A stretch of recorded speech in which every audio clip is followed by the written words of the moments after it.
Au lendemain de son interrogatoire avec la IGPN, Samuel broua du noir.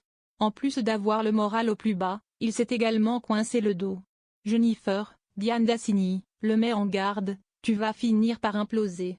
Personne ne peut endurer ce que tu as. » Finalement, Samuel suit les conseils de sa petite amie et se rend en consultation chez Gabriel Riva.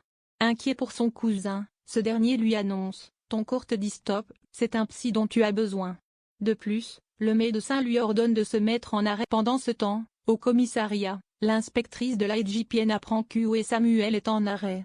Le commissaire, Patrick Nebou, essaie de prendre la défense de son collègue, mais l'inspectrice ne lâche rien.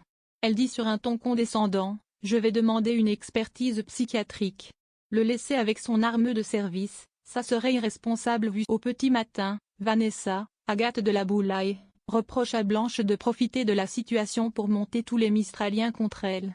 Son fils, Ulysse, Jérémy Charvet, lui conseille de mettre son ego de côté et de partir à la recherche d'Hector. Au pavillon des Fleurs, Blanche reçoit la visite d'Hector.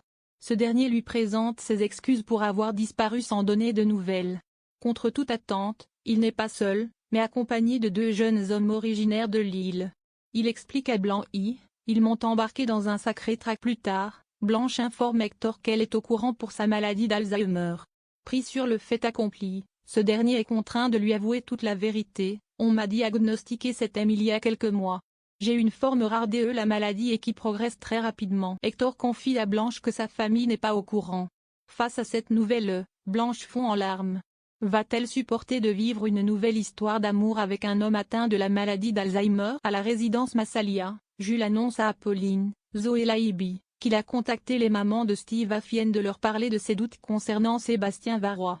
Résultat, les 2 femmes ont décidé de venir quelques heures plus tard, au bar-restaurant du Mistral. Apolline s'invite à la table de Steve et Sébastien. Elle en profite pour s'intéresser un peu plus à la relation entre le père et son ami.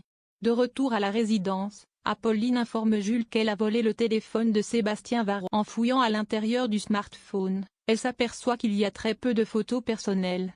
Ce n'est pas théâtre. En jetant un œil au mail, la jeune étudiante en droit fait une découverte impensable et qui pourrait avoir de lourdes répercussions sur la vie de Steve. Quelques minutes plus tard, Steve découvre que ses mères sont au Mistral. Il est étonné, mais heureux de cette visite surprise. Il en profite pour leur dire qu'il a rencontré son père biologique. Comment vont-elles? Plus tard, les 2 femmes déjeunent avec Jules et Apolline au Mistral. Les 2 étudiants leur annoncent une très mauvaise nouvelle. Ils ont découvert que Sébastien a fait appel à un notaire dans le cadre d'une reconnaissance de paternité. Steve est donc désormais dans l'obligation de subvenir aux besoins de son père si ce dernier se retrouve en difficulté.